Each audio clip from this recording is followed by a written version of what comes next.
주님만이 영광을 받으시기 바랍니다. 할렐루야. 오늘은 모처럼 한국교회가 하나 되어서 1907년 평양에서 일어난 대부흥을 기념하는 뜻깊은 날입니다. 이러한 역사적인 예배에 저와 같이 자격 없는 사람이 설교를 맡게 된 것은 너무나 두려운 일이 아닐 수가 없습니다. 은혜를 가로막는 악한 종이 되지 않도록 특별히 기도해 주시기를 바랍니다. 100년 전 한국교회는 복음을 받아들인 지 불과 반세기가 되지 않았습니다. 믿는 사람도 3, 4만 명에 불과했습니다. 이렇게 나약한 한국교회를 하나님이 특별히 찾아오셔서 성령의 불을 부어주셨습니다. 원산에서 타오르기 시작한 성령의 불길은 평양에서 그 절정을 이루었고 그 후에 연이어 한반도 곳곳으로 퍼져나갔습니다. 그러자 수년 사이에 수십만 명이 예수를 믿고 교회로 들어오는 놀라운 부흥이 일어났습니다. 그 후 나라가 기울자 교회는 사경회라든지 항일운동이라든지 사회 계몽에 앞장서면서 절망에 빠진 백성들을 끌어안아 줄 수 있었습니다. 교회가 핍박을 받을 때는 순교의 피를 흘려 한국교회의 등불이 꺼지지 않도록 하였습니다. 어디 그뿐입니까? 세계가 주목하는 오늘의 한국교회를 가능케 한 뿌리가 어디에 있다고 생각합니까?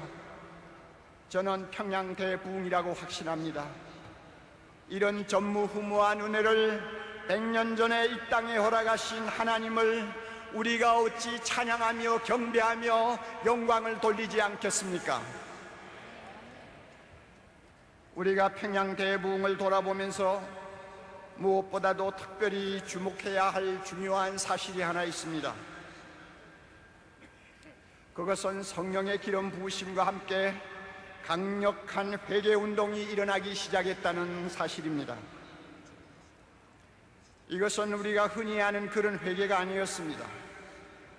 성령께서 죄를 자복하도록 몰아붙이지 아니하면 절대로 일어날 수 없는 불가사의한 회개였습니다. 당시 기록을 보면 전에는 경험하지 못한 무시무시한 죄의 공포가 우리 위에 임하였다는 말이 있는가 하면 아무도 그것을 피하여 도망할 수 없었다는 말도 기록되어 있습니다. 이런 이유로 장대현 교회에 모였던 선교사들과 교인들은 밤새도록 가슴을 치고 통곡하면서 숨은 죄를 토해 놓았습니다. 이런 초자연적인 회개를 경험하면서 한국교회는 세상 앞에 새로운 모습을 보여줄 수가 있었습니다. 우리가 왜 100년 전의 부흥을 다시 사모하고 기다리는 것입니까? 가장 절박한 이유는 한국교회 다시 살아나야 하기 때문입니다. 한국교회 다시 살아나야 하기 때문입니다. 한국교회가 사는 길은 100년 전과 같이 성령의 기름 부음을 받고 교회 안에 있는 악한 것들, 우리 안에 있는 더러운 것들을 다 쓸어내는 회개밖에 없다고 저는 믿습니다. 우리는 한국교회 이래서는 안 된다는 탄식을 오래전부터 듣고 왔습니다. 오늘 이 시간 100년 전과 같이 다시 한번 하나님이 하늘을 가르시고 우리 중에 임하셔서 성령의 불, 통회하고 자복하게 하시는 회개의 영을 한국교회에 부어주시기를 간절히 사모하고 소망하는 시간이 되기를 바랍니다. 요한계시록에 나오는 사대교회는 오늘의 한국교회의 실상을 들여다볼 수 있는 거울이라고 저는 생각합니다. 솔직히 저는 이 말씀을 전하고 싶지 않았습니다. 우선 제가 너무 부담스러운 말씀이고 듣기에 거북한 말씀이고 기분이 좋지 않는 말씀이기 때문입니다. 그래서 저는 이 말씀 오늘 전하고 싶지 않아서 꽤 고집을 피웠습니다마는 주님은 밤낮 이 말씀에만 매달리도록 종을 몰아붙였습니다. 그러므로 설교자가 전하고 싶어서 전하는 말씀이 아님을 알아주시기 바랍니다. 오른손에 7영과 7뼈를 가지신 예수 그리스도께서 한국 교회를 위해서 주시는 말씀이라고 저는 믿습니다. 4대 교회를 향해서 주님은 이렇게 책망하십니다. 내가 내 행위를 아노니 내가 살았다는 이름은 가졌으나 죽었느니라. 내가 내 행위를 아노니 내가 살았다는 이름은 가졌으나 죽었느니라. 이름이 살았다는 것으로 보아 4대 교회는 평판이 꽤 좋았던 것 같습니다. 이름만 들어도 사람들은 아, 그 교회 대단하지, 대단해 하고 인정을 했던 것 같습니다. 성경학자들은 4대 교회가 한때 놀라운 부흥을 경험한 화려한 과거를 가지고 있었다고 생각합니다. 그들은 오랫동안 그 후광을 즐기고 있었던 모양입니다. 따라서 사람들 보기에는 살아 움직이는 교회처럼 보였을 것입니다. 열심도 뜨겁고 봉사도 많이 하고 예배도 감동적이고 뭐 하나 흠을 잡을 데가 별로 없었던 것 같습니다. 그러나 이런 것들은 어디까지나 사람들의 눈에 비친 그 교회의 허울에 지나지 않았습니다. 불꽃 같은 눈으로 중심을 보시는 주님의 눈에는 불행하게도 그 교회는 행위가 죽어 있었습니다. 행위에서 온전한 것을 찾을 수 없었던 것입니다. 사랑하는 성도 여러분, 행위가 무엇입니까? 말씀대로 순종하는 삶입니다. 사랑하는 성도 여러분, 행위가 무엇입니까? 믿음과 행동이 일치하는 삶을 가리킵니다. 4대 교회 안에는 몇 사람을 빼고는 그렇게 사는 자들이 거의 없었던 것입니다. 저는 4대 교회를 보면서 오늘의 한국 교회를 보는 것 같다는 불안을 감출 수가 없습니다. 우리는 수십 년 동안 기적 같은 부흥을 경험한 화려한 과거를 가지고 있습니다. 지금도 우리는 그것을 자랑하고 있습니다. 5만이 넘는 교회, 1000만의 성도, 세계 제1의 교회, 새벽을 깨우는 대단한 열심, 남에게 뒤지지 않는 헌신, 10,000명이 넘는 선교사들, 많은 헌금, 큰 교회당 등 자랑거리가 한두 가지가 아닙니다. 세계를 다녀보십시오. 한국교회에서 왔다고 하면 다시 한번 우리를 쳐다봅니다. 겉으로 보면 한국교회는 절대로 죽은 교회가 아닙니다. 무엇보다도 한국교회에는 목숨을 아끼지 아니하고 충성하는 목회자들이 참 많이 있습니다. 말씀대로 살아보려고 목사보다 더 힘쓰는 평신도가 생각보다 많다는 것을 저는 잘 알고 있습니다. 이들이야말로 한국교회의 자존심이라고 아니할 수 없습니다. 그래서 만일 누가 오늘의 한국교회를 보고 행위가 죽었다는 소리를 하면 저는 그 말을 절대로 인정하고 싶지 아니한 사람 중에 하나입니다. 그렇지만 저의 이러한 확신을 흔들어 놓는 심각한 사실이 있습니다. 그것은 이 사회가 한국교회를 너무 불신하고 있다는 것입니다. 교회를 신뢰하지 않는 것 같습니다. 목사의 신뢰도는 오래전부터 하위권입니다. 교회에 들어왔다가 실망하고 등을 돌리는 젊은이들이 적지 않습니다. 전도를 해도 잘 받아들이지 않습니다. 무종교자들에게는 기독교가 제일 인기가 없습니다. 일반적으로 사람들은 우리를 이중인격자로 보는 것 같습니다. 말하고 행동하고 다르다는 것입니다. 사랑하면서 교회는 왜 그렇게 잘 싸우느냐고 비아냥거립니다. 예수를 믿는 우리가 자기들보다 더 정직한 데가 어디 있느냐고 따져 묻습니다. 돈을 사랑하는 데는 자기들과 똑같다고 봅니다. 사회의 각종 스캔들에 교회 다니는 사람이 끼어도 이제는 더 이상 놀라지도 아니합니다. 한마디로 자기들하고 다른 점이 별로 없다고 보는 것입니다. 기가 막히게도 우리는 이런 비난을 받으면서 한마디 변명도 제대로 못하고 있는 실정입니다. 솔직히 말해서 예수 믿는 우리들의 도덕성, 가치관, 처세관을 놓고 보면 세상 돌아가는 쪽으로 더 많이 기울고 있다는 것을 숨길 수가 없습니다.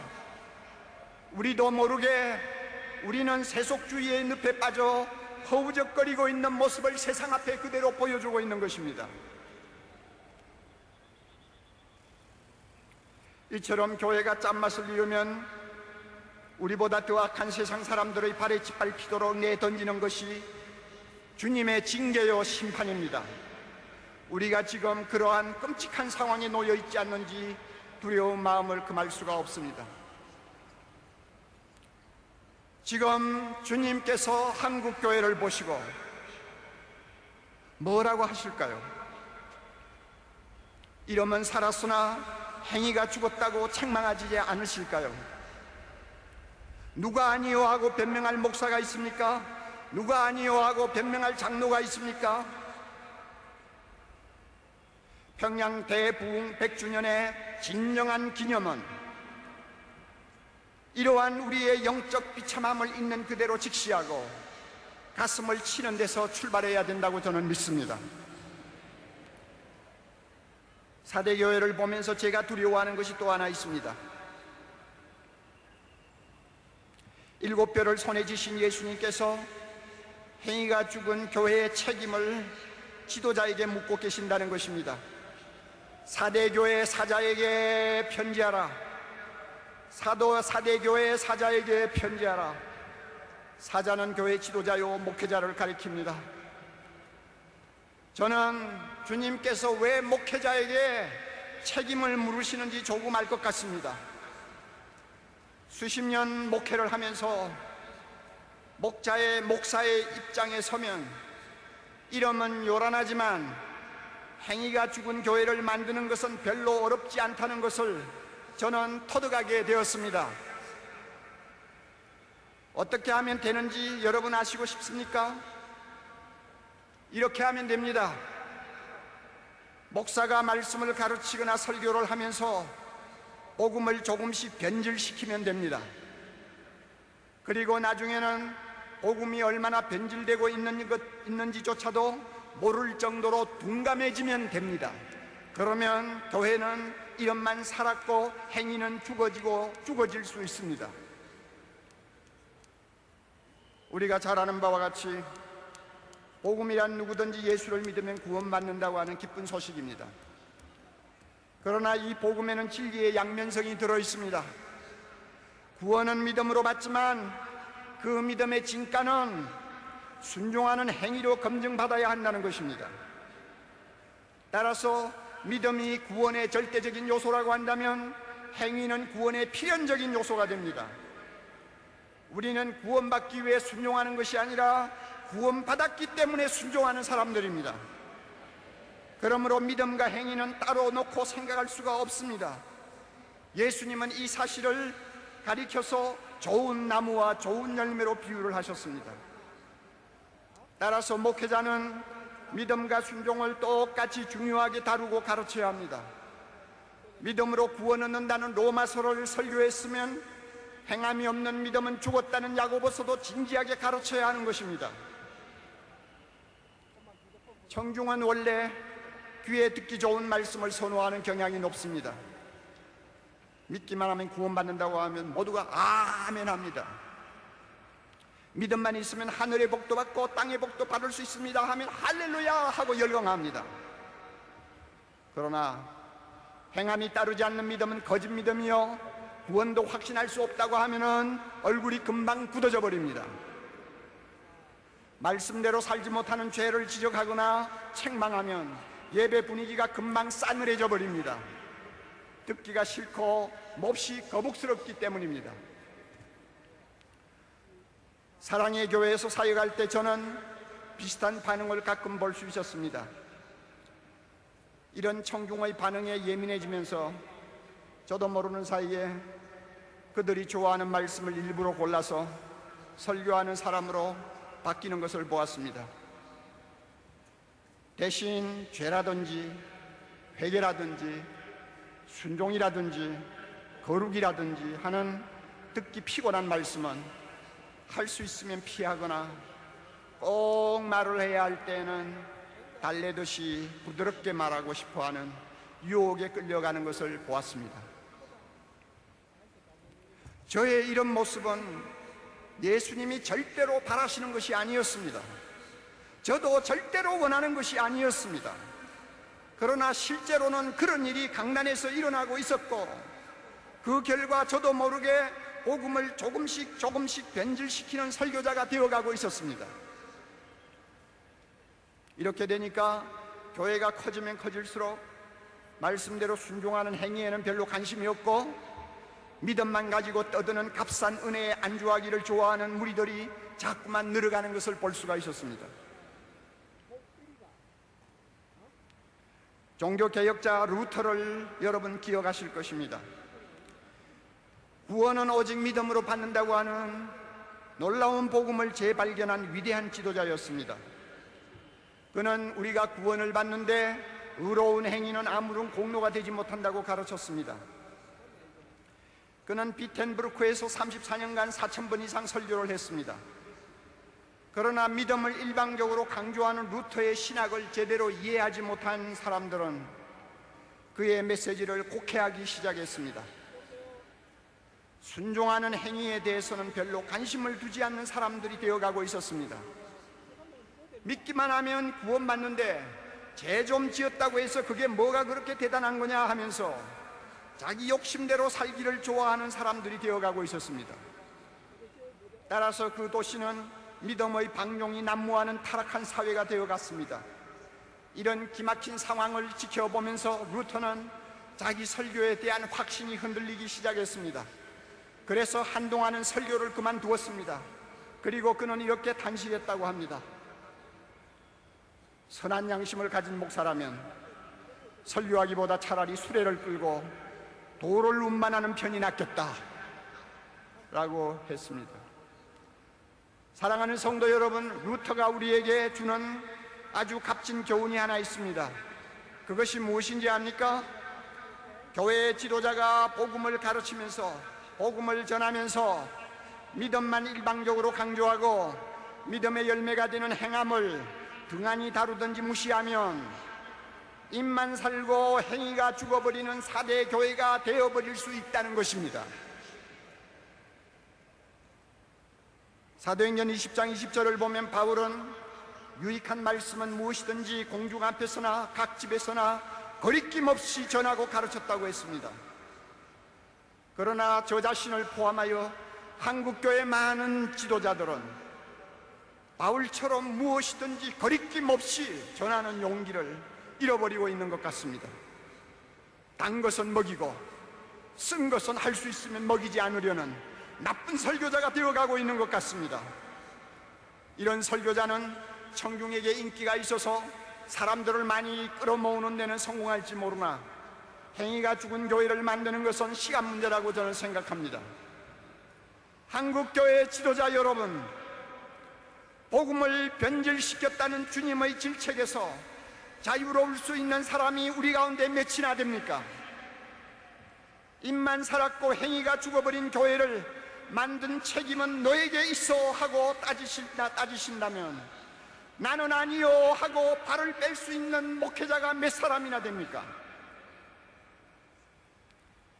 평양 대부흥의 진정한 기념은 복음을 변질시키고 행위가 죽은 교회를 만든 죄를 넣고 가슴을 치는 목회자들의 회개로부터 시작되어야 한다고 저는 믿습니다. 이것이 한국교회를 향하신 간절한 주님의 소원이라고 저는 확신합니다. 주님은 행위가 죽은 4대 교회를 향해 회개하라고 명하십니다. 회개만이 살 길이라는 것입니다. 한국교회를 향해서도 똑같은 명령을 하고 계신다고 저는 믿습니다. 그러나 여러분, 답답한 일은 우리 힘으로 회개가 잘 안 된다는 것입니다. 다 해보셔서 아시지 않아요? 우리 힘으로 회개 잘 못합니다. 입으로 잘못했다는 말은 수없이 할 수 있지만 죄를 끊어버리고 단호하게 돌아서는 거룩한 결단은 잘하지 못합니다. 그래서 100년 전에 하디 선교사가 하던 회개, 길선주 장로가 하던 회개, 무명의 성도들이 밤새도록 추운 겨울밤 찬마룻바닥에 엎드려 땅을 치며 통곡하던 그 회개를 오늘 한국교회에서는 찾아볼 수가 없게 된 것입니다. 그들에 비해서 우리는 엄청나게 많은 죄를 더 짓고 사는 사람임에도 불구하고 오늘날 회개는 점점 한국교회에서 형식적인 것이 되어버리고 말았습니다. 이것이 오늘 한국교회의 생명을 서서히 죽이는 암과 같은 존재라고 생각합니다.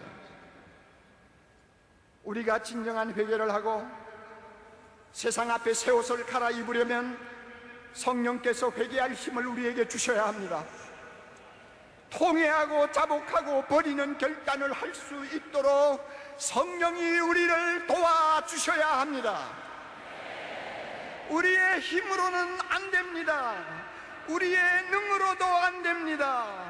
오직 하나님의 신으로 할 수 있습니다.